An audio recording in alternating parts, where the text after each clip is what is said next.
스포츠 시작합니다. 저는 동정민입니다. 전 세계의 시선이 대만으로 쏠리고 있습니다. 말 그대로 일촉즉발 상황인데 그 상대가 빅2 미국과 중국이라 더 긴박합니다. 자국 영토인 대만을 건드리면 불에 타 죽는다. 시진핑 중국 주석의 이런 경고에도 불구하고 낸시 펠로시 미 하원 의장이 3시간쯤 뒤면 대만 땅을 밟습니다. 미국 내 권력 서열 3위 미 하원 의장의 25년 만에 대만 방문인데요. 중국 내선 비행기 격추설까지 나왔었죠. 미 백악관도 펠로시 의장 안전 보장을 위해 모든 조치를 다하겠다며 엄호에 나섰습니다. 먼저 이다혜 기자입니다.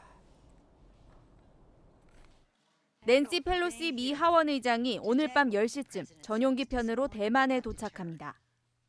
미 하원 의장이 대만을 방문하는 건 지난 1997년 뉴트 깅그리치 의장 이후 25년 만입니다. 대만 현지 언론들은 펠로시 의장이 내일 오전 차잉잉원 대만 총통을 만난 뒤 대만 의회인 입법원을 방문할 예정이라고 보도했습니다. 펠로시 의장은 어제 싱가포르를 시작으로 말레이시아와 한국, 일본 순방 일정에 나서면서 대만 방문 일정은 공개하지 않았습니다. 미국 최고위급 인사이자 중국에 대해 강경 입장을 고수해온 펠로시 의장의 대만 방문을 미중 간 합의 사항인 하나의 중국 원칙 훼손이라며 강력 반발하는 중국을 의식한 겁니다. 중국 외교부는 오늘 중국의 주권을 훼손하며 안보 이익을 해친 책임을 지고 대가를 치르게 될 것이라고 거듭 경고했습니다. 당초 미중 관계 악화를 우려해 신중론을 펼쳤던 미국 정부는 대만 방문이 가시권에 접어들자 중국 압박에 나섰습니다. We are looking for them in the event she decides to visit to act responsibly and not to engage in any escalation. 펠로시 의장은 모레 방한해 김진표 국회의장과도 만날 예정입니다. 채널A 뉴스 이다혜입니다. 대만 주변은 미중 간의 이 군사 충돌 우려로 긴장감이 가득합니다. 중국은 대만 4km 근방 코앞에 탱크를 집결시켰고 미국도 핵 추진 항공모함을 대만 해협에 급파했습니다. 베이징 공태현 특파원이 준비한 현지 상황 보시고 아는 기자와 이번 충돌이 예사롭지 않은 이유를 살펴보겠습니다. 다리를 건너는 군용 차량 행렬이 끝도 없이 이어집니다. 대낮도심 한복판을 가로지르는 장갑차들도 목격됐습니다. 군용 물자들을 실은 군용 열차에 등장해 기차여 간 시민들도 어리둥절한 모습입니다. 푸젠성 샤먼시로 중국군 병력이 집결하고 있다는 영상이 오늘 중국 소셜미디어에 잇따라 올라왔습니다. 중국 남동부의 푸젠성 샤먼시는 대만과 나린 금문도와의 거리가 겨우 4km 안팎에 불과합니다. 중국 샤먼시와 대만 금문도는 지난 1954년과 1958년 1, 2차 대만 해협 위기 때 중국군과 대만군이 포격 공방전을 벌인 곳이기도 합니다. 낸시 펠로시 미 하원 의장의 대만 방문이 임박하면서 중국군 움직임도 분주해졌습니다. 오전에는 중국 군용기 여러 대가 대만 해협 중간선의 근접 비행에 나서며 푸젠성 주변 항공편 운항이 전면 통제되기도 했습니다. 对台独零容忍，打台独不手软，坚决捍卫国家主权和领土完整。 미국 측도 항공모함 로널드 레이건함과 2개의 강습 상륙함단도 대만 해협 인근에 급파하며 만일의 사태에 대비하고 있습니다. 시진핑 주석이 최근 불장난을 하면 불타 죽는다고 직접 경고하며 나선 이후로 중국은 군사대응 카드까지 꺼내들며 압박에 나섰습니다. 대만 해협을 둘러싼 미중 간 무력 충돌 가능성이 최고조에 달하고 있습니다. 베이징에서 채널A 뉴스 공태현입니다.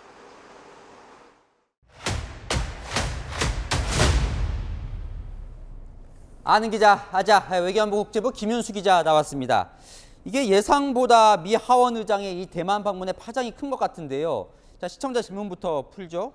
그렇게 해서 실제로 대만을 방문하면 중국이 물리력까지 행사할 가능성이 있는지도 물어보시는데 상황이 어떤 겁니까? 네, 지금 상황 한마디로 말씀드리면 폭풍 전야입니다. 당장 중국군은 오늘부터요, 대만 인근 남중국해에서 닷새간 군사훈련에 돌입을 했고 중국 군용기는 어제부터 대만 해협 경계선과 방공 식별구역을 넘나들면서 위협 비행을 하는 등 대만과 미국을 위협하기 시작했습니다. 대만 지역을 담당하는 중국 인민해방군 동부 정부는요, 전투 명령만 기다리겠다면서 훈련 영상을 공개하기도 했습니다. 미국도 지켜만 보는 건 아닙니다. 미 해군 7함대 소속 핵추진 항공모함 로널드 레이건호 항모 전단이 대만 동쪽 500km 해역까지 접근했고 B-52 전략 폭격기도 대만 상공에 전개하는 등 맞불을 지금 놓고 있는 상황입니다. 그래서요. 실제로 이렇게 충돌할 가능성까지 있는 겁니까? 일부 전문가들은 전면전까지는 아니더라도 이게 우발적 군사 충돌로 인한 국지전 가능성은 배제할 수 없다고 말하고 있습니다. 시진핑 주석이요 최근 불장난을 하면 스스로 타 죽는다고 직접 경고하기도 했고 중국 내에선 펠로시 의장이 탄 비행기를 납치하거나 격추시켜야 한다는 등의 주장도 나오고 있습니다. 중국이 이번 문제를 얼마나 심각하게 보는지 알 수 있는 대목이죠. 미국 백악관도 펠로시 의장을 보호하기 위해 모든 필요한 안전 조치를 취하겠다면서 물러서지 않겠다는 반응을 보이고 있습니다. 이게 이 대만 해협의 위기가 이번이 처음이 아니라서 더 걱정된다 이런 목소리들도 있던데요. 그렇습니다. 지금 대만 해협을 둘러싼 미중 간 대립은요, 총 3차례 있었습니다. 1954년 3월과 1958년 8월, 1995년에 중국이 대만을 향해 포격을 하거나 미사일 시험 발사를 하면서 전쟁 위기가 고조된 바 있습니다. 당시 미군 7함대가 적극 개입하고 중국에 대한 핵 타격 카드까지 이제 꺼내면서 대체로 미국이 강하게 중국을 압박하면서 사태가 종결된 적이 있습니다. 하지만 당시에는 미중 간 군사적 경제적 차이가 컸습니다. 현재 중국은요. 세계 2위 경제 대국이자 군사력은 세계 3위로 급부상한 상태입니다. 지금의 중국은 미국과 붙어볼 만하다고 판단할 수도 있는 겁니다. 특히 중국으로선 우크라이나를 침공한 러시아에 대한 이 서방 국가들의 제재가 쉽지 않다는 것을 알게 되면서 대만에 대한 미국의 간섭에 강하게 반발하고 있는 겁니다. 자, 이 대만을 이제 미국과 중국 모두 아주 중요시한다는 건 알겠는데 그렇다 하더라도 이 펠로시 의장 방문이 양국에 이렇게 중요한 겁니까? 이게 어떻게 보면 미중 간 이 톱들의 국내 정치 상황을 어떤 배경 이유로 들 수도 있을 것 같습니다. 중국 정치권은 올 가을 시진핑 주석의 3년임이 걸린 20차 당대회에 그 어느 때보다 공을 들이고 있습니다. 이런 민감한 시기에 시 주석으로서는 펠로시 의장의 대만 방문으로 리더십이 흔들려서는 안 되는 거겠죠. 거기다가 11월 중간 선거를 앞둔 이 바이든 미국 대통령은 현재 물가 상승 등으로 지지율 하락을 면치 못하고 있습니다. 여기에다 중국에 굴복하는 모양새를 보인다면 연임도 위험해지는 거죠. 근데 사실 이제 미 하원 의장 대만 방문이 처음도 아니고 네. 대통령도 아닌데 중국이 이렇게 이 펠로시 의장 방문에 민감한 또 이유가 있다면서요? 네, 펠로시 의장이요. 미 의회에서 굉장히 대표적으로 이 대중국 매파 그러니까 강경파로 꼽힙니다. 그 중국과의 악연은요, 30년 전부터 시작이 됐는데 1991년 베이징을 방문했을 때天安門 민주화 운동 희생자들을 추모하는 돌발 시위를 했다가 구금된 적이 있습니다. 1997년 장점인 당시 중국 국가 주석이 워싱턴을 방문했을 때는 의회 밖에서 항의 시위도 했었고 중국 정부가 반역자로 취급하고 있는 지금 티베트의 영적 지도자 달라이라마를 만나는 등 중국이 탐탁치 않아 하는 행동을 그동안 해왔습니다. 네, 마지막으로 시청자 질문 하나만 정리하고 가죠. 만약 이 미중 간의 충돌이 일어나면 우리나라에도 영향이 있겠냐고 물어보십니다. 네, 중국은 최근 문재인 정부의 사드 산불 정책을 지키라고 윤석열 정부의 으름장을 놓고 있습니다. 이건 우리나라뿐 아니라 다분히 미국을 겨냥한 거라서 압박 수위가 더 높아질 수도 있습니다. 특히 핵실험 등 북한 도발 문제도 연계돼 있습니다. 그동안 북한의 도발을 중국이 억제해온 경향이 있지만 미중 간 군사적 대립이 일어날 경우 북한의 도발 또한 한층 격화될 수 있다는 우려도 나타납니다. 네, 잘 들었습니다. 아는 기자 김윤수 기자였습니다. 자, 다음 소식입니다. 이 교육은 100년 대계라고 하죠. 초등학교 입학 연령을 만 5세로 낮추겠다던 정부 거센 여론 반발에 후퇴했습니다. 어제까지 12년에 나눠서라도 하겠다고 했던 박순애 이 교육부 장관 입에서 폐기할 수 있다는 언급이 나왔습니다. 취재 기자 연결합니다. 홍일아 기자, 박 장관이 폐기 가능성을 처음으로 언급을 했네요. 네, 그렇습니다. 오늘 오후에 학부모 단체들과 긴급 간담회 자리에서 나온 말인데요. 박순애 교육부 장관은 이 자리에서 정말 이 정책이 아니라고 한다면 정책은 폐기될 수도 있다고 생각한다며 국민이 원하지 않는 정책 어떻게 할 수 있겠냐고 했습니다. 만 5세 초등학교 입학 학제 개편안이 발표된 지 나흘 만에 박 장관이 정책 폐기 가능성을 처음 언급한 겁니다. 여러 학부모 단체들과 교원 단체들은 지난주 관련 정책 발표 이후 돌봄 공백과 유아 발달 단계에 맞지 않는 교육 정책이라며 철회를 강력히 요구해왔습니다. 어제는 용산 대통령실 앞에서 학부모 단체들이 반대 집회를 열기도 했는데요. 박 장관은 이런 반대에도 불구하고 각계각층의 의견을 경청해 연말까지 방안을 마련하겠다며 정책 추진 의지를 강하게 드러냈었습니다. 학부모, 교사들에 이어 오늘 교육감들까지 절차적 문제를 언급하며 공개적으로 반대 의사를 밝히면서 정책 추진의 부담은 더 커진 상황이었습니다. 설익은 교육정책 발표라는 지적에 결국 담당 부처 장관이 폐기까지 언급하면서 사회적 혼란을 가중시켰다는 비판을 피하긴 어려워 보입니다. 채널A 뉴스 홍미라입니다. 교육부 장관이 대통령에게 업무 보고를 하면서 만 5세 입학을 꺼낸 게 불과 나흘 전입니다. 나흘 동안의 호은선에 그러지 않아도 낮은 국정 지지율이 고민인 대통령실은 더 곤혹스러운 분위기입니다. 당시 대통령 뜻이 도입하라는 건 아니었다. 오늘 진화에 나섰습니다. 조영민 기자입니다. 대통령실은 취약 연령 하향이 확정된 정책은 아니라며 진화에 나섰습니다.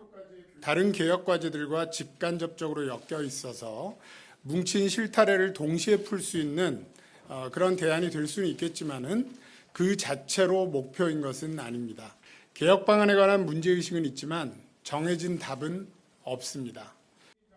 공교육 편입 시기를 앞당겨 부모의 부담을 낮춰주겠다는 취지가 오히려 부담을 주는 것처럼 비춰지자 해명에 나선 겁니다. 지난달 말 교육부 업무보고 때 윤석열 대통령은 신속한 방안 마련을 지시했습니다. 취약 연령을 1년 앞당기는 방안을 신속히 강구하시기 바랍니다. 네, 이상이 윤석열 대통령의 지시사항입니다. 하지만 이 지시사항도 신속한 도입이 아니라 여론 수렴 과정을 빠르게 거치라는 취지였다고 뒤늦게 추가 설명을 했습니다. 대통령실 관계자는 추진에 앞서 국민 의견을 들어보자고 했는데 박 장관 브리핑 때 내용이 세게 나갔다고 했습니다. 더불어민주당은 대통령실과 정부가 졸속 추진하려다 혼선만 가중시켰다고 비판했습니다. 교육이 무슨 부침개입니까? 학부모와 학생들이 마루타입니까? 선생님들을 바보라 보는 겁니까? 대통령실은 아무리 좋은 정책도 국민 뜻을 거스르고 갈 수 없다며 폐기 가능성도 언급했습니다. 채널A 뉴스 조영민입니다. 국민의힘은 다음 주면 이 비상대책위원회가 출범할 것으로 보입니다. 오늘 최고위원회를 열고 비대위로 가기 위한 이 전국위원회 소집을 의결했습니다. 결국 1년 2개월 만에 이준석 체제가 막을 내리는 거죠. 비대위원장으로는 정진석, 주호영 중에 한 명이 유력하다는데요. 국회 연결해 보겠습니다. 홍지은 기자, 오늘 결정된 사안부터 전해주시죠. 네, 국민의힘이 본격적인 비대위 전환 절차에 돌입했습니다. 오늘 오전 비공개 최고위를 열어 상임 정국위와 정국위 소집 안건을 의결했습니다.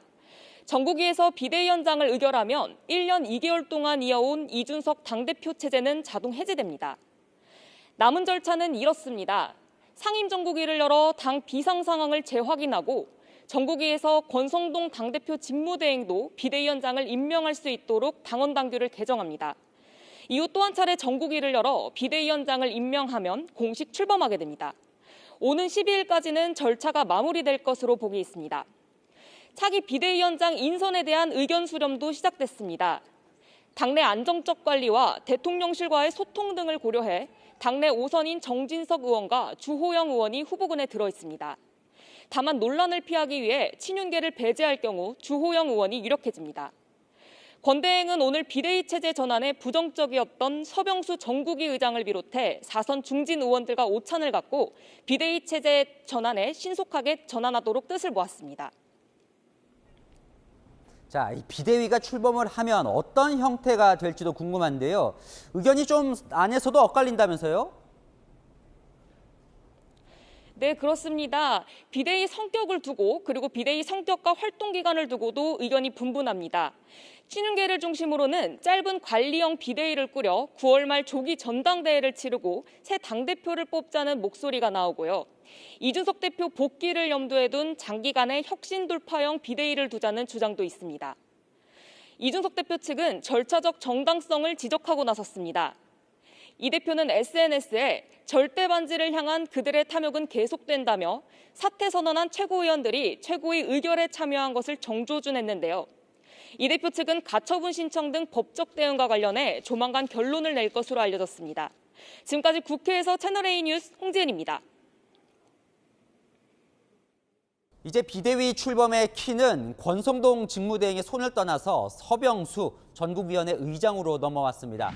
서 의장은 그동안 비대위 체제로의 전환에 반대를 해온 터라 그의 결정에 관심이 쏠립니다.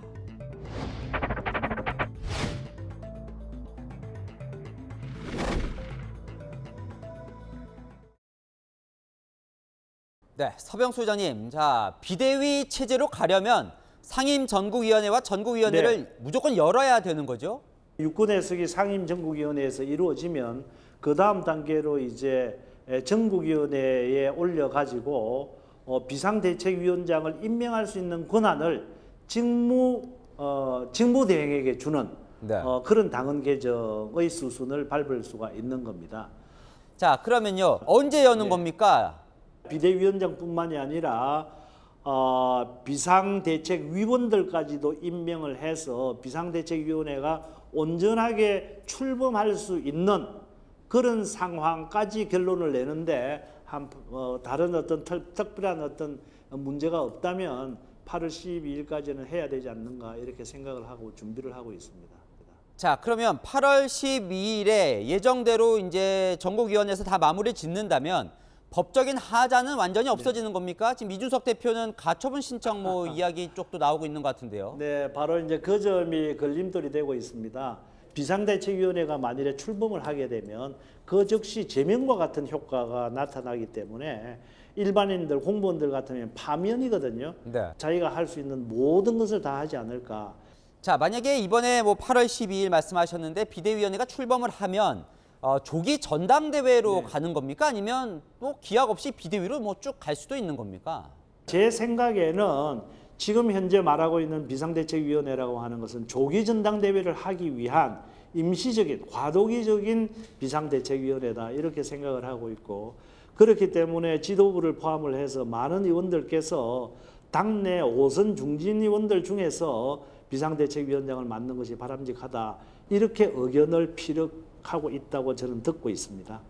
네, 알겠습니다. 오늘 말씀 여기까지 듣겠습니다. 서병수 네, 전국위원회 의장과 이야기 나눠봤습니다. 네, 정치권도 비상이지만 우리 경제에 켜진 빨간불이 오늘은 무섭게 오른 물가 수치로 확인됐습니다. 지난달 소비자 물가가 6.3% 상승했는데 외환 위기 이후 24년 만에 최고치입니다. 전기요금이나 가스요금, 외식 물가까지 그야말로 서민들의 삶에 와닿는 물가가 특히 크게 올랐습니다. 먼저 이민준 기자입니다. 24년째 PC방을 운영하고 있는 이천희 씨. 코로나 영업 정지 때도 살아남았지만 지금의 살인 물가는 버틸 엄두가 안 납니다. 지난달 전기요금만 150만 원, 평소보다 20만 원 넘게 껑충 뛰었습니다. 매장을 24시간 운영해야 되고 PC방 같은 경우는 전기를 제일 많이 사용하는 업종이다 보니까 엄청 많이 힘들어지고 있습니다. 지난달부터 오른 가격이 적용되면서 전기와 도시가스 요금이 전년 대비 18% 넘게 올랐기 때문입니다.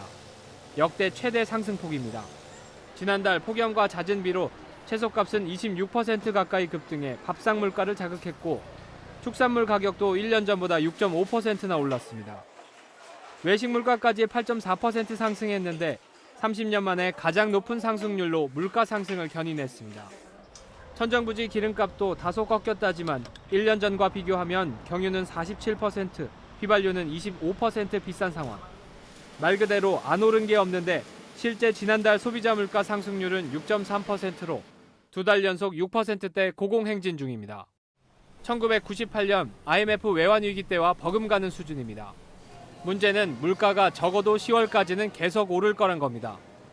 다음 달에는 그 오름세가 그렇게 확대되지는 않으리라고 기대하고 있는데 그렇다고 이게 6% 이하로 떨어질 거라고 볼 만한 사항은 아닌 것으로 보고 있습니다. 여기다 대출금리 인상에 전월세 등 주거비 부담도 커지면서 서민들은 허리띠를 졸라매도 버티기 힘든 상황으로 내몰리고 있습니다. 채널A 뉴스 이민준입니다. 암울하게도 밥상 물가 앞으로 더 오를 것으로 보입니다. 밥 반찬으로 자주 찾는 소시지와 햄 같은 가공식품, 그리고 아이스크림과 햄버거 등 간식 가격까지 줄줄이 오릅니다. 이어서 안보겸 기자입니다. 자취하고 있는 20대 대학생 박시현 씨. 평소 간편히 해먹을 수 있는 소시지, 냉동 돈가스 등을 자주 사 먹지만 이젠 엄두가 나지 않습니다. 비싸진 가격 때문입니다. 그러면 햄이나 약간 돈가스, 약간 냉동식품류나 약간 이런 걸 많이 사요. 돈을 최대한 아껴야 되는데 물가까지 올라버리니까 도저히 안 되겠다. 라면만 먹고 살아야겠다. 농축산물 가격이 뛰자 가공육 같은 가공식품 가격도 덩달아 오르는 겁니다. 롯데제과는 이달부터 햄과 비엔나 소시지, 돈가스 가격을 적게는 290원에서 많게는 1,000원까지 올립니다. CJ제일제당은 짭조름한 밥 반찬인 스팸 가격을 5,800원에서 6,200원으로 올렸고 동원 F&B도 캔햄 가격 인상에 동참했습니다. 간편한 밥 반찬으로 즐겨 찾는 가공식품 역시 가격이 줄줄 오르자 장을 보러 온 시민들은 지갑 열기 두려워합니다. 아이들을 좀 잘 먹게 하기 위해서는 소시지라든지 치킨이라든지 냉동식품을 먹이는 게 불가피한데 이런 것까지 더 올라서 너무나 가계 부담이 좀 커지는 것 같습니다. 가격 인상 압박은 서민 대표 음식 라면도 받고 있습니다. 당장 하반기 인상 계획은 없지만 이제 버티는 것도 한계란 게 업계 설명입니다. 여기다 더운 여름 자주 찾는 아이스크림 가격 역시 줄줄이 올랐고 롯데리아, KFC, 버거킹에 이어 버거 프랜차이즈 맘스터치도 오는 4일부터 버거 가격을 반년 만에 올립니다. 결국 천정부지 치솟는 물가를 잡기 위해 한국은행이 금리를 한 번에 큰 폭으로 올리는 빅스텝을 또 단행할 수 있다는 지적도 나옵니다. 채널A 뉴스 안보겸입니다. 코로나 신규 확진자는 100여일 만에 11만 명을 넘었습니다. 여름 휴가철을 맞아 이동량이 늘면서 확산세가 멈추지 않고 있는 겁니다. 재유행이 이렇게 한 달가량 이어지면서 위중증 환자 수도 급증세입니다. 김용성 기자입니다. 속초 해수욕장이 그야말로 사람 반, 물 반입니다. 해변은 사람들로 발 디딜 틈이 없고 바다는 알록달록 튜브 물결로 넘실댑니다. 들어왔을 때 진짜 뭔가 되게 짜릿하게 시원해요. 코로나로 인해서 저희가 3년 만에 이렇게 손주들하고 이렇게 바닷가에 온 거거든요. 사실 너무 기분이 좋고. 평일인데도 고속도로 휴게소 주차장은 빈 공간을 찾기 힘듭니다. 식당 키오스크 앞에는 음식을 주문하려는 사람들이 줄을 서고 야외 매점도 북새통입니다. 국적이다 보니까 좀 설레이기도 하고 한편으로는 좀 잘 무사히 건강하게 다녀와야 될 텐데 그런 생각도 하고 있습니다. 여름 휴가철을 맞아 코로나 신규 확진자가 11만 명을 넘었고 해외여행도 들어 코로나에 걸려 입국한 이들이 568명으로 역대 최다입니다. 휴가 끝나고 이제 돌아온 상황에서 8월 말 9월 초에 이제 네네. 30만도 넘고 더 크게 유행할 거로 오히려 더 우려스럽고 코로나 재유행이 한 달가량 이어지면서 위중증 환자도 크게 증가했습니다. 오늘 282명으로 전주에 비해 60% 이상 많아졌는데 이달 말 최대 600명까지 나올 수 있다는 전망이 나옵니다. 오늘은 한 2배 정도가 나올 수는 있죠. 방역당국은 휴가철이지만 사람들이 많이 모이는 장소를 피해달라고 당부했습니다. 채널A 뉴스 김용성입니다. 네, 어젯밤 창밖이 쉴 새 없이 번개로 번쩍거려서 밤잠 설친 분 많을 겁니다. 밤사이 무려 1000번이 넘는 번개가 쳤습니다. 목격담이 줄줄 올라왔는데요. 권솔 기자입니다. 까만 밤하늘이 쪼개지듯이 번쩍거립니다. 하얀 번개가 쏟아지듯 선명하게 하늘을 가릅니다. 채 1초도 되지 않아 번개는 계속 내리치고 잠시 뒤 천둥 소리가 요란하게 울립니다. 기상청에 따르면 자정부터 오전 9시까지 전국에서 낙뢰가 1,052건 발생했습니다. 특히 새벽 5시까지는 888건이 기록됐습니다. 1분당 3번 가까이 내려친 겁니다. 밤잠을 설친 사람들은 너나 할 것 없이 인증사진을 찍었습니다. 100만 볼트 피카츄 같다. 전쟁이 난 줄 알고 아이를 안고 뛰쳐나갈 뻔했다는 후기도 올라왔습니다. 단시간에 엄청난 번개가 내려쳤지만 뒤따라오는 천둥 소리는 그리 자주 들리지 않았습니다. 높이가 상공 10km까지 올라가는 정난운 안에서 번개가 치면 땅까지 소리가 안 들릴 수도 있습니다. 멀리서도 빛은 다 보이는데 소리는 그것보다 느린 부분도 있고 위치가 조금 차이가 있으니까. 기상청에 따르면 서해상에 위치한 저기압과 북태평양 고기압 사이에서 고온다습한 공기가 유입되면서 오늘도 전국 곳곳에 돌풍과 천둥 번개를 동반한 많은 비가 내릴 전망입니다. 채널A 뉴스 권소리입니다. 만취 상태로 행인을 친 운전자가 도망치다 또 다른 시민을 쳤습니다. 과거에도 음주운전을 해서 면허가 취소된 무면허 운전자였습니다. 조민기 기자입니다. 이른 아침 왕복 8차선 도로. 시민들이 횡단보도를 건너갑니다. 검정색 승용차가 신호를 위반하고 교차로를 질주하더니 여성을 들이받고 달아납니다. 놀란 시민들이 여성을 도로 밖으로 옮기고 경찰에 신고합니다. 사고 현장 근처의 또 다른 횡단보도. 천천히 길을 건너던 자전거 뒤를 검정색 차량이 빠른 속도로 달려와 충돌합니다. 앞서 횡단보도에서 시민을 들이받은 바로 그 차량입니다. 경기도 하남시 도로에서 사고가 발생한 건 지난달 30일 오전 6시쯤. 음주운전 차량이 60대 여성을 들이받는 1차 사고를 낸 뒤 300m 떨어진 횡단보도에서 자전거에 탄 60대 남성을 치고 달아난 겁니다. 운전자는 두 번째 사고를 낸 뒤 70m 정도를 더 가다가 이곳 길가에 차를 세워두고 현장을 떠났습니다. 시민들의 만류에도 자리를 뜬 운전자는 출동한 경찰관에게 붙잡혔습니다. 운전자는 면허 취소 수준의 만취 상태였습니다. 피해를 본 시민들은 어깨와 허리, 다리를 다쳐 병원으로 옮겨졌습니다. 운전자는 과거에도 음주운전으로 적발돼 무면허 상태였습니다. 경찰은 운전자에 대해 도주치상 혐의로 입건했습니다. 또 서울에서부터 운전해왔다는 진술을 확보하고 정확한 사건 경위를 조사하고 있습니다. 채널A 뉴스 조민기입니다. 잔혹한 중학생 학폭 사건 영상이 SNS에 올라왔는데 가해자가 올렸습니다.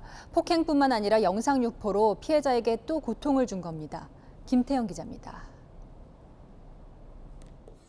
여러 명에 둘러싸여 벽에 몰린 여학생이 또래 여중생에게 수차례 뺨을 맞습니다. 이 폭행은 얼굴에 이어 가슴과 배에도 계속됩니다. 폭행당하는 학생이 결국 울음을 터뜨렸지만 손찌검은 멈추지 않았고 놀리기까지 합니다. 지난달 27일 광주에 있는 한 건물 옥상에서 촬영된 영상입니다. 여중생 4명이 폭행 장면을 직접 촬영하고 자신들의 SNS에 올리면서 인터넷에 유포됐습니다. 영상을 삭제하라는 댓글에는 자신들이 찍은 영상이 웃겨서 자랑하고 있고 편안하게 SNS를 한다는 답글을 달기도 했습니다. 영상이 SNS에 올라가기 전 경찰은 폭행 당시 목격자의 신고로 이들을 수사 중이었습니다. 가해 여중생들에게 보복 등 추가 범행을 우려해 경고까지 했지만 폭행 영상을 확산시켜 피해자에게 2차 가해를 한 겁니다. 가해 여중생 중 한 명은 채널A에 피해 학생이 자신들에 대해 안 좋은 소문을 내고 험담을 해 폭행했다면서 함께 있던 애들도 같이 폭행했다고 주장했습니다. 경찰은 우선 피해자와 목격자를 불러 조사한 뒤 가해 여중생 4명에 대한 수사를 이어갈 예정입니다.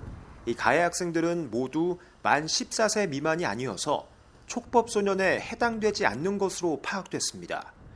경찰은 추가 폭행 여부를 파악하는 한편 이 폭행 영상 유포에 따른 혐의 적용도 검토할 것으로 보입니다. 채널A 뉴스 김태형입니다.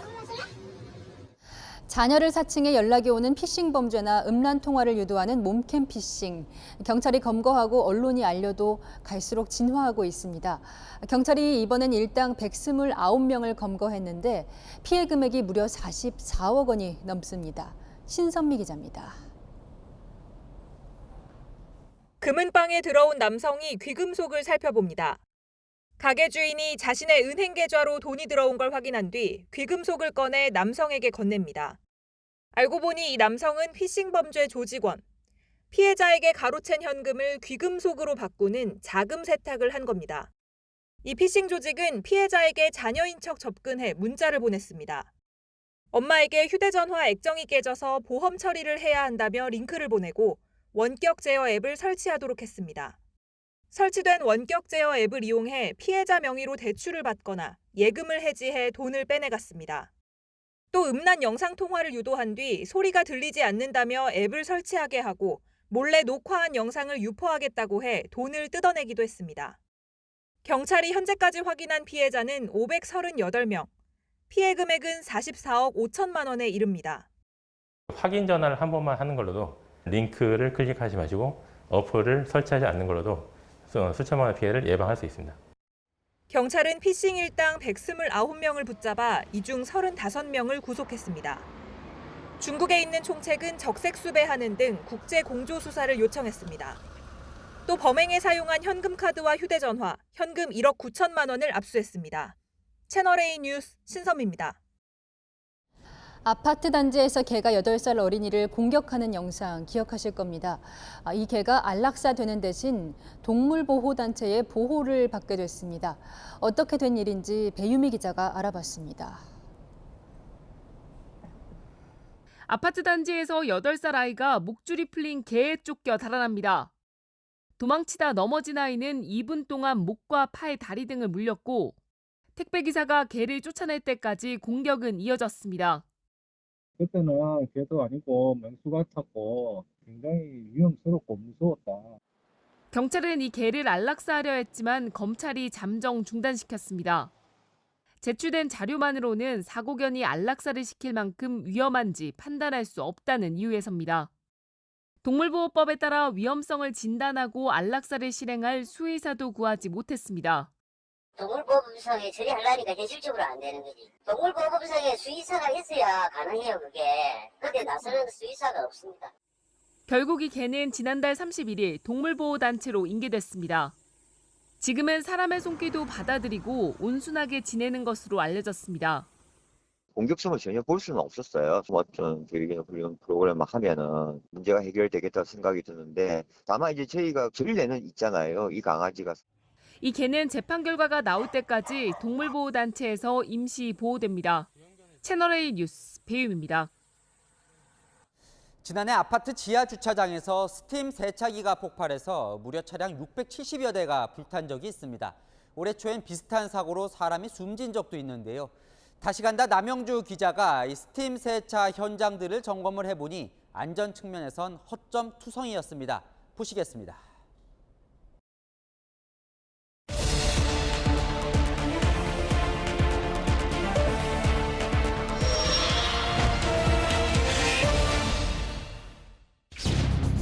승합차 안쪽이 번쩍 밝아지더니 금세 불꽃에 휩싸입니다. 출장 스팀 세차 차량에서 시작된 불은 순식간에 천장 배관을 타고 주차 중인 차량 677대를 태웠습니다. 차량 2대가 탄 주민도 있습니다. 이 주민들은 거의 다 피해는 봤죠. 거의 2대 있었는데 한 대는 전소돼서 폐차를 했고요. 나머지도 다시 싹 다 갑니다. 사고 1년 만에 다시 찾은 아파트 주차장. 수리를 끝내 화재 흔적은 찾아볼 수 없지만 피해 보상은 언제 끝날지 모릅니다. 스팀 세차 업체 측과 아파트 관리 업체의 사고 책임을 따지기 위한 형사 재판이 진행되기 때문입니다. 손해 사장이 와서 접수를 했었어요. 제가 연락이 없고 어떻게 됐냐고 물어볼 데가 없어요.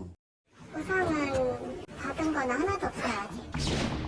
스팀 세차는 전기나 등유, 가스로 압력 용기에서 물을 끓인 뒤 여기서 나오는 고압 증기로 세차하는 걸 말합니다. 문제는 밀폐된 차량에서 가스 등 연료가 새거나 고온고압 환경에서 압력 용기가 변형돼 폭발할 수 있다는 겁니다. 전문가와 출장 스팀 세차 차량을 점검해봤습니다. 등유로 물을 끓이는 방식인데 50도까지 잴 수 있는 전자온도계로는 측정할 수 없을 만큼 압력 용기가 뜨겁습니다. 게다가 바로 옆에는 기름통이 붙어 있습니다. 차량에 실려 있지만 제대로 고정돼 있지 않습니다. 정유잖아요. 소화기 자체가 여기 조그맣게 하나 있는데 만약에 이게 폭발하거나 했을 때는 대형 화재로 번질 수 있는데 너무 미흡하죠. 푸드트럭이나 캠핑카와 마찬가지로 연료통을 탑재하고 다니지만 스팀 세차 차량은 개조가 아니라는 이유로 용도 변경 승인을 받지 않아도 됩니다. 사실 이제 청소 용품을 실어가지고 다니는 거는 한 게 아니니까 승인을 받을 필요가 없는 거죠. 정기 안전점검 대상도 아니라 세차업자도 불안해합니다. 정기 점검을 해주다가 이런 게 전혀 없어요. 팔로 끝이에요. 올해 초에도 실내 스팀 세차장 폭발로 직원이 사망하는 사고가 났지만 제대로 된 사고 집계조차 이루어지지 않고 있습니다. 스팀 세차기라고 딱 이렇게 정해진 과는 없죠. 어느 한 군데에서 책임을 지고 한다고 그러면 이제 그때는 정해질 것 같은데 현재 상황에서는 담당 과는 특정하기 힘들거든요. 위험하지만 누구도 신경을 쓰지 않는 안전 사각지대에 있는 겁니다. 각 부처에서 손을 놓고 있는 그런 기계 중에 하나입니다. 사망 사고 나고 사람들이 죽어나가는데도 그 안전 기준 하나 제대로 안 만들었다. 안전 인증이라든가 안전 검사 제도라든가 도입하고 스팀 세차기의 안전 운용을 위한 기준 마련이 시급합니다. 다시 간다 남영주입니다. 정부가 발급한 친환경 인증이 붙어있는 제품, 환경은 물론 몸에도 좋을 것 같은 믿음이 가죠. 그런데 건축 자재인 시멘트 제품은 예외입니다. 여러 시멘트에서 1급 발암물질 중금속이 잇따라 검출되고 있는데요. 환경부의 이 친환경 인증에 허점이 있었습니다. 이솔 기자가 취재했습니다. 온라인에서도 쉽게 구매할 수 있는 시멘트입니다. 국립환경과학원이 시중 3개 제품의 중금속 함유량을 분석했습니다. 3개 제품 모두 1급 발암물질인 육가크롬을 비롯한 중금속이 검출됐습니다. 국내 시멘트 업계의 자발적 협약 기준보다는 낮지만 유럽연합의 법적 허용 기준보다는 최대 4.5배까지 검출된 겁니다.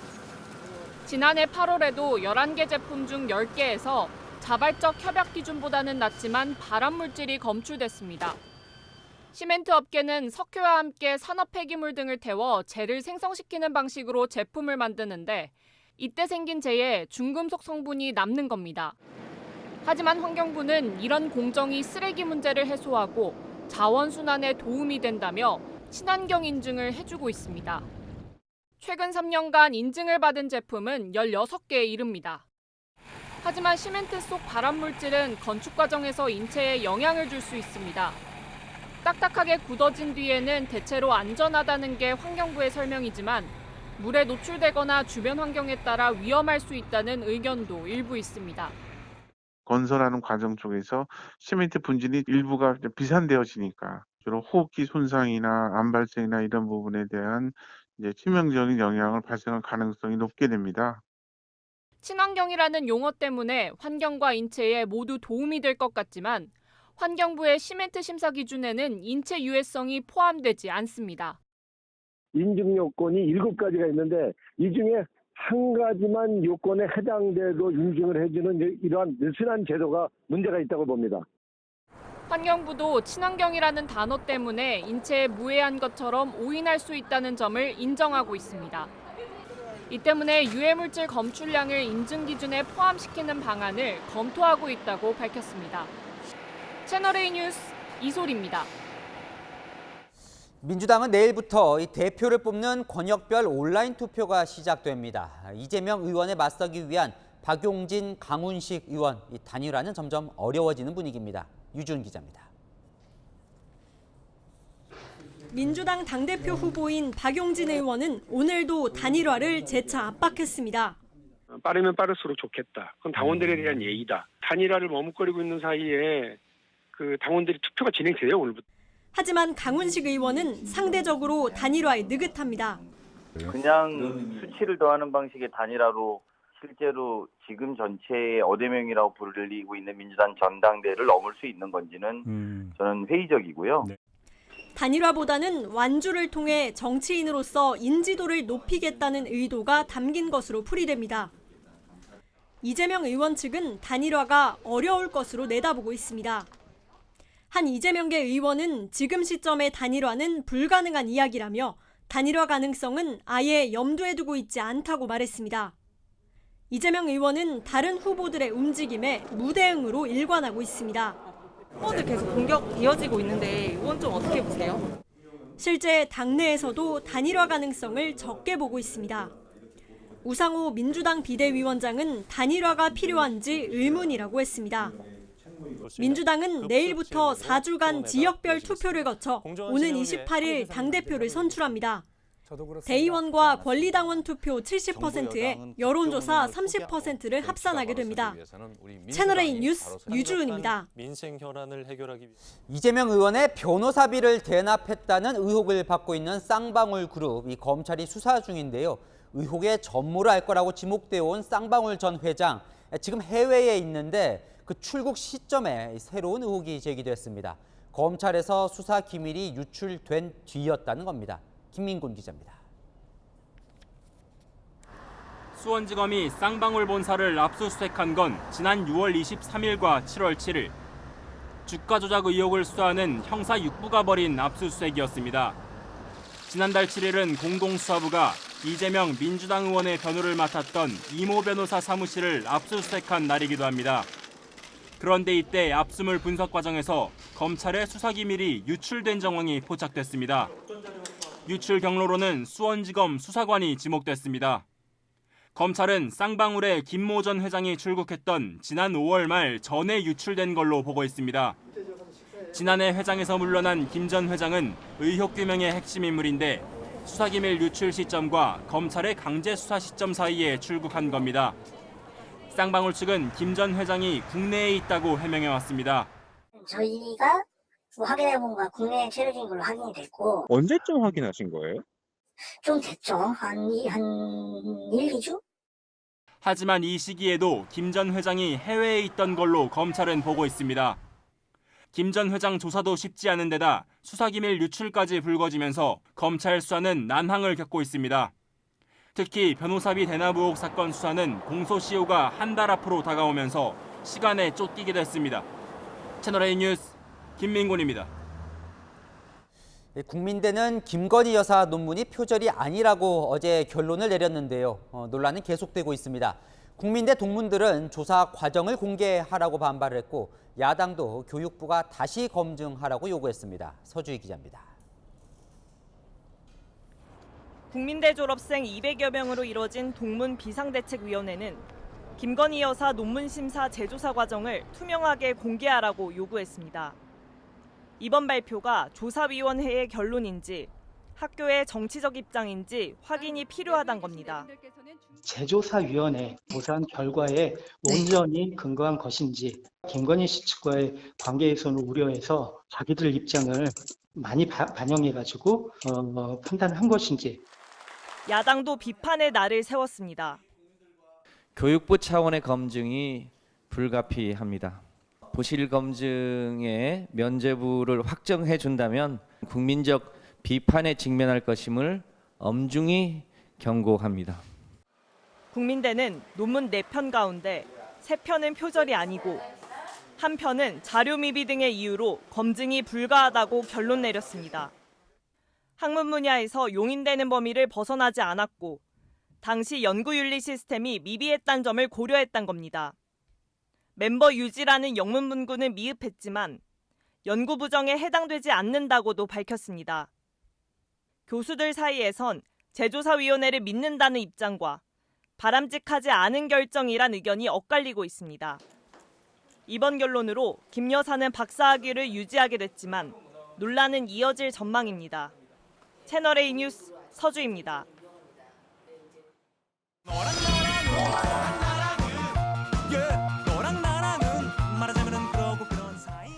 야랑야랑 정치부 김민지 기자와 함께합니다. 첫 번째 주제 보겠습니다. 자, 이재명 의원이 웃고 있는데요. 무슨 마케팅일까요? 네, 친이재명을 줄인 친명 마케팅입니다. 당연히 이재명 의원이 하는 건 아니고요. 최고위원에 도전하는 후보들이 이재명 의원 마케팅을 펼치고 있습니다. 네, 한번 볼까요?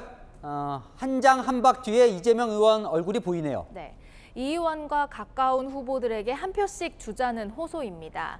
이 의원과 함께 밥을 먹는 사진 위에 당대표는 이재명, 최고위원은 누구 이런 식으로 소개한 후보도 있습니다. 이런 게 주로 어디에 올라오는 겁니까? SNS를 중심으로 확산하고 있는데요. 서영교 후보가 본인 SNS 계정에 올린 홍보 사진도 보이시죠? 승리의 찰떡궁합. 근데 이렇게 대놓고 마케팅을 해도 되는 건가요? 사실 민주당은 후보 간에 서로 연계해서 홍보하는 걸 금지했습니다. 타 후보와 연계되는 홍보물은 일체 불허하기로 했습니다. 예를 들어서 어느 후보와 어느 후보가 연결되어 있다 이런 메시지는 선거운동 과정에서의 지양될 수밖에 없다는. 그러자 친명계 박찬대 후보가 합리적이지 않은 결정이라며 반발도 했었죠.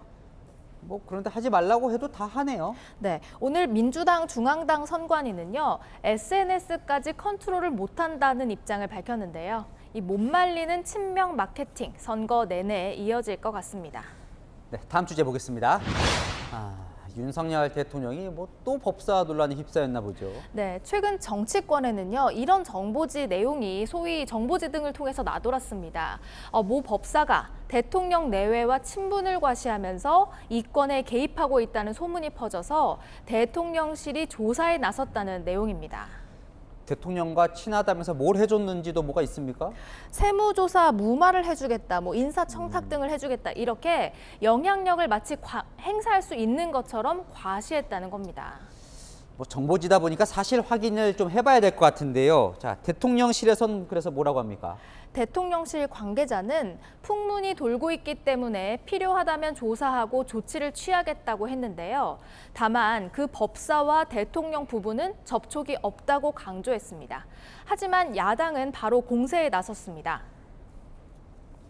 윤석열 대통령 부부의 관계를 부인하기에만 급급한 대통령실의 태도는 꼬리 자르기로 비칠 수 있다는 점을 대선 때도 한 법사가 캠프에서 일한다 이런 논란도 있었잖아요. 풍문이 도는 것만으로도 대통령실은 좀 난처하겠네요. 네, 대선 당시에 논란이 되자 이 법사와 관련됐다는 캠프 조직을 해산했었죠.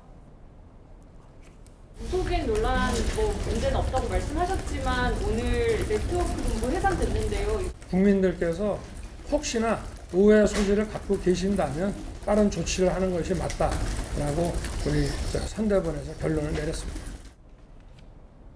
이번에 논란이 또 불거지자 대통령실은 친분 과시, 이권 개입 행위에 예방 및 조치를 취하고 있다고 밝혔습니다. 이런 소문은 시작부터 이 뿌리를 뽑아야죠. 자, 주제 하나 더 보겠습니다.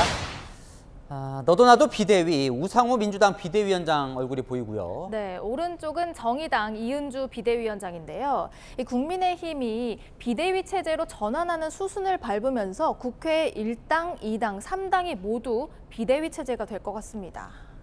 자, 비상대책위원회, 이 말 그대로 당이 정상적이지 않은 상황이라는 건데 좀 씁쓸하기도 하고요. 네, 정당에서는 리더십이 무너질 때 보통 이 비대위가 가동이 되죠. 민주당과 정의당은 지방선거 패배로 당대표가 물러나면서 비대위가 구성됐고요. 유능한 인생 정당으로 거듭나는 것이 첫 번째 목표다 이렇게 생각합니다. 오늘로 공식 출범합니다. 진보 정치의 가치와 원칙을 다시 세우겠습니다. 반면 국민의힘은 연이은 선거 승리에도 비대위를 가동하게 됐는데요. 당이 비상 상황에 직면했습니다. 이를 돌파하기 위한 특단의 조치가 필요합니다. 그러게요. 여야 모두 비대위로 가는 상황은 정말 이례적인 것 같습니다. 네, 그래서 오늘 이렇게 자주 섞인 우려도 나왔습니다. 희한한 정치 상황을 경험하게 되었습니다. 그래서 어느 당 비대위원회가 누가 더 잘하나 이런 경쟁이 되는 것 같은데요. 정당 정치가 얼마나 취약하면 모든 정당이 이렇게 비대위 체제를 갈 수밖에 없는가 하는 점. 국회에 할 일이 잔뜩인데 툭하면 비상 상황이라는 주요 정당들.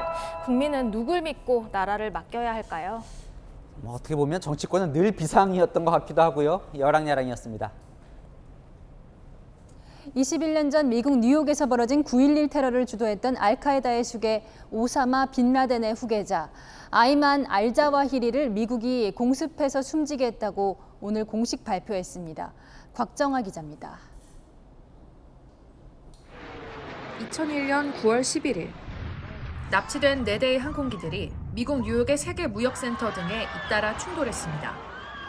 110층짜리 쌍둥이 빌딩은 화재 발생 1시간 42분 만에 붕괴되며 3,000명 가까운 희생자를 낳았습니다.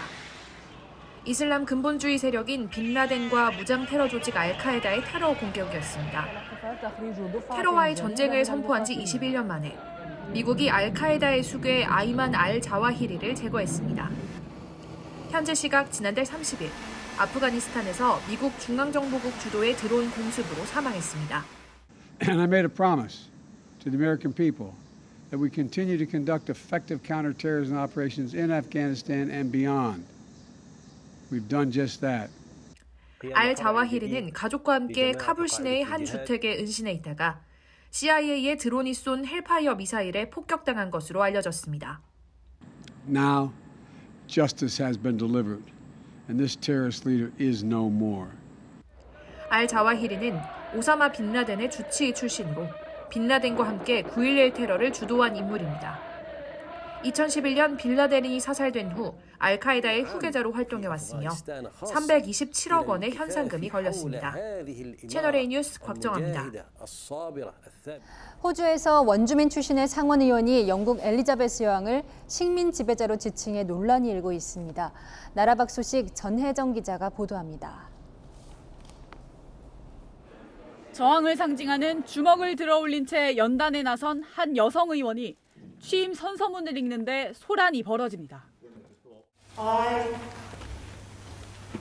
Sovereign Lydia Thorpe, and I bear true allegiance to the colonising Her Majesty Queen Elizabeth II. Senator Thorpe. Senator Thorpe, you are required to recite the oath as printed on the card. 호주 원주민 출신인 리디아 소프 상원 의원이 헌법에 따라 충성을 맹세해야 하는 영국 엘리자베스 2세 여왕을 식민 지배자로 불렀다가 제지당한 겁니다. 소프 의원은 주변 항의에 선서문을 다시 낭독한 뒤에야 상황은 일단락됐습니다. 우크라이나 침공에 반발하며 튀르키예로 망명한 푸틴 러시아 대통령의 최측근 아나톨리 추바이스 전 특별대표가 길랭발의 증후군으로 중환자실에 입원하면서 독살 중독설에 휩싸였습니다. 보리스 옐친 대통령의 경제부총리를 지낸 추바이스는 1996년 자치단체장이던 푸틴을 중앙정계로 발탁한 인사입니다. 푸틴 대통령이 과거 나발니 등 정적을 독살하려 한 적 있어 추바이스도 암살 대상이 된 게 아니냐는 의혹이 제기되고 있습니다. 크렘린궁은 추바이스의 소식에 빨리 회복되길 바란다고 입장을 냈습니다. 채널A 뉴스 전혜정입니다. 오락가락한 비 소식이 이어지고 있습니다. 오늘 밤부터 내일 아침까지 수도권과 강원 영서를 중심으로 시간당 30mm 이상의 강한 비가 내리겠는데요. 내일까지 수도권과 강원 영서에 최고 80mm 이상이 내리겠고요. 그 밖에 중부와 남해안에는 20에서 60mm가 내리겠습니다. 비는 내일 늦은 오후면 대부분 잦아들겠지만 내일 낮부터 소나기 소식이 있습니다. 중부와 내륙 곳곳으로 5에서 40mm의 소나기가 예상됩니다. 내일도 열대야가 나타나는 곳이 많겠습니다. 대부분 지역 25도를 웃돌겠고요. 한낮에는 서울 31도, 대구는 35도까지 오르겠습니다. 내일도 전국 대부분 지역에 폭염특보가 예상되는데요. 습도가 높아 체감온도는 더 높겠습니다. 특히 영남과 제주는 체감온도 35도 이상까지 오르는 곳도 있어 온열 질환에 주의하셔야겠습니다. 다가오는 주말 전국에 비 소식이 있습니다. 날씨였습니다. 일상적이지 않은 긴급 상황이라는 뜻인 비상 단어가 일상처럼 자주 쓰이고 있습니다. 물가도 비상, 수출도 비상, 미중 충돌로 외교 안보도 비상입니다. 문제는 그 비상 상황을 해결해야 할 정치권도 비상입니다. 대통령은 낮은 지지율로 비상, 여야 1, 2, 3당 모두 비상대책위원회 체제입니다. 마침표 찍겠습니다. 해결사를 찾습니다. 뉴스에 마칩니다. 감사합니다.